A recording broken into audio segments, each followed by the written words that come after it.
Assalamualaikum warahmatullahi wabarakatuh. Selamat siang semuanya. Kami dari kelompok 2 Universitas Gunadarma, Fakultas Psikologi. Pada kesempatan kali ini, kami di sini akan menjelaskan tentang analisis tugas pekerjaan berdasarkan perspektif ergonomi kognitif. Sebelumnya, izinkan kami perkenalkan diri. Di sini saya sendiri, Venedita Sahajuli, dan ada teman saya Andini Putri, Firda Oktayani, ada Nadifa Tasya Kalista yang berhalangan hadir, lalu ada Sheila Aulia dan Zara Fahria. Nah, tujuan utama dari pembahasan kita kali ini adalah untuk membawa kesadaran umum tentang beberapa metode pembelajaran serta menjelaskan dasar-dasar dari konsep dan model utamanya. Selanjutnya juga untuk menemukan dan memilih apa yang paling relevan dari beberapa aspek untuk dibicarakan terkait dengan ergonomi kognitif, yang kemudian akan membantu kita untuk mempelajari strategi khusus dalam menganalisis sistem kerja manusia. Karena manusia sendiri itu sangat bergantung pada kognisi perilaku individu dan timnya. Selanjutnya akan dijelaskan oleh teman saya. Selanjutnya, proses kognitif manusia. Kognitif adalah aktivitas pikiran dalam mencari, menemukan, mengetahui, dan memahami suatu informasi. Salah satu contoh proses kognitif pada manusia adalah persepsi, penyimpanan atau ingatan, dan pemikiran. Persepsi, proses sensorik yang kompleks. Primary image yang berisi segala informasi tentang fitur konkret, objek, penyimpanan atau ingatan. Yang pertama, kemampuan untuk mengingat, mengenali dan mengingat. Informasi dikodekan atau disimpan dan diambil kembali. Aktif, struktur, konstruktif, dan kreatif, mekanisme psikis. Selanjutnya.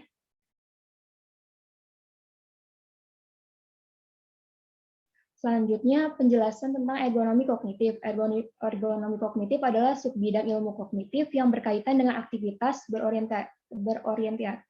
berorientasi tugas manusia dalam hal persepsi, pemrosesan informasi, dan aspek psikomotorik kerja.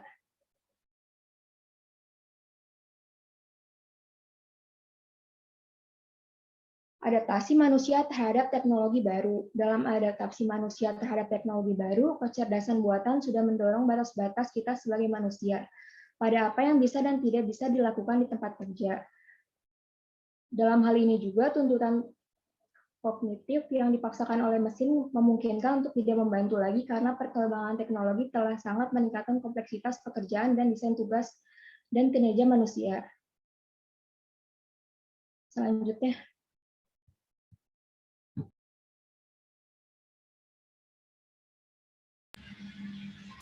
Metode analisis tugas kognitif dikembangkan untuk tugas-tugas yang melibatkan komponen kognitif yang signifikan, secara inheren, fleksibel, dan dapat menggambarkan sistem apapun yang melibatkan keputusan. Dapat digunakan untuk spesifikasi orang, persyaratan pelatihan, prediksi kesalahan, dan lain-lain.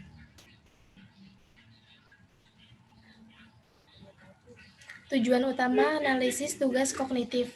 Yang pertama, memahami komponen individu dari pekerjaan. Kedua, mengevaluasi secara terpisah atau secara interaktif fungsi-fungsi pekerjaan yang terpisah. Ketiga, mengevaluasi informasi atau persyaratan pengambilan keputusan dari pekerjaan. Keempat, pahami urutan dan urutan pekerjaan. Next. Kelima, mendapat deskripsi tentang apa yang dikerjakan orang. Memprediksi halangan atau kesulitan dan kemampuan kinerja, mengukur kemampuan belajar, serta mentransfer pengetahuan antar sistem, mengevaluasi sistem terhadap kegunaan atau persyaratan fungsional. Analisis tugas kognitif menggunakan berbagai strategi wawancara dan observasi untuk menangkap deskripsi pengetahuan yang digunakan para ahli untuk melakukan tugas-tugas kompleks. Contoh, yang pertama memutuskan tombol mana yang akan ditekan. 2. Mengingat kembali pengetahuan yang disimpan sebelumnya dari memori. Seringkali hanya salah satu dari strategi yang digunakan untuk menggambarkan pengetahuan yang dibutuhkan dari kinerja.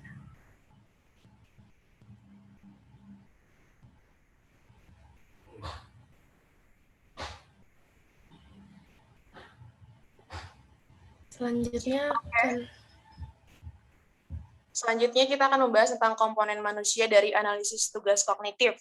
Manusia sendiri adalah pengguna langsung teknologi dengan tingkat kendali yang berbeda atas teknologi. Yang pertama, pengguna yang berbeda atau operator, kedua kelompok yang berbeda, dan yang ketiga, pembelajar yang berbeda. Kemudian, keberhasilan dan masalah yang dapat ditemukan dalam penggunaan teknologi itu ada 3. Yang pertama, kegagalan mesin, kedua, kesalahan manusia, dan ketiga, kesalahan sistem. Next. Di sini ada metode pengumpulan data potensial yang terdiri atas 7. Komponen yang pertama itu observasi, yang kedua fokus group, ketiga membuat checklist, keempat videotape, kelima wawancara, keenam didokumentasikan, dan yang terakhir kuesioner. Selanjutnya, metode analisis tugas kognitif lainnya, yaitu alokasi fungsi kognitif, kemudian metode keputusan kritis atau pembaruan dan perluasan teknik insiden kritis, dan yang terakhir analisis kerja kognitif terapan. Kemudian akan dilanjutkan oleh teman saya. Lalu kita masuk pada struktur kecelakaan. Kecelakaan itu terbagi menjadi 5 jenis, yaitu yang pertama ada jatuh, lalu tergelincir, tabrakan, letusan atau ledakan, lalu luka bakar. Lalu ada penyebab terjadinya kecelakaan itu ada 2. Yang pertama karena suatu tindakan yang tidak aman, dan yang kedua karena kondisi yang tidak aman. Karena suatu tindakan yang tidak aman yaitu seperti peralatan pelindung yang disediakan tetapi tidak digunakan. Lalu metode penanganan yang berbahaya. Alat atau peralatan yang tidak tepat digunakan meskipun tersediaan alatnya tepat, lalu gerakan yang berbahaya seperti berlari, menginjak, atau meredup, melempar, dan lain-lain. Lalu yang kedua ada karena kondisi tidak aman, yaitu seperti alat pengaman yang tidak efektif, peralatan, barang bawaan atau mesin yang rusak, pakaian atau operal yang tidak sesuai dengan pekerjaan, lalu ada penerangan, ventilasi, dan sebagainya yang tidak tepat. Lalu ada metode analisis kesalahan. Bisakah kita memprediksi human error? Yang pertama, Sherpa adalah sebagian didasarkan pada HTA sebagai deskripsi normatif. Perilaku bebas kesalahan untuk mempertimbangkan apa yang mungkin salah dalam kinerja tugas. Inti dari ini sendiri adalah taksonomi tugas dan kesalahan. Lalu yang kedua adalah dengan HTA-FTAFE. Ini tuh berdasarkan ide rutinitas yang dapat ditulis ulang. Ini tuh dapat digunakan untuk memprediksi, mewakili, dan menganalisis dialog antar orang dan produk. HTAFE ini memiliki 2 bentuk keluaran, yaitu yang pertama, kesalahan yang diprediksi dari interaksi manusia dengan perangkat berdasarkan analisis matriks transisi, lalu yang kedua adalah metode aliran tugas berdasarkan pemetaan tindakan manusia ke dalam diagram state space. Lalu, mengapa harus mempertimbangkan faktor kognitif manusia dengan sistem? Yaitu adalah untuk yang pertama meningkatkan efisiensi atau produktivitas, lalu yang kedua meningkatkan keamanan, lalu memastikan tugas tak lebih dari kemampuan manusia itu sendiri, lalu yang keempat ada meningkatkan kinerja manusia, yang kelima untuk meraih penerimaan pasar dari teknologi baru, lalu ada mengurangi biaya yaitu dari segi ekonomi, hukum maupun segi sosial, lalu yang terakhir adalah untuk keselamatan dan mengurangi kelelahan mental. Oke, baik. Untuk pembahasan kita kali ini, kami kira cukup segitu. Terima kasih untuk teman-teman yang sudah mendengarkan. Dan dari kami, kurang lebihnya mohon maaf. Wassalamualaikum warahmatullahi wabarakatuh.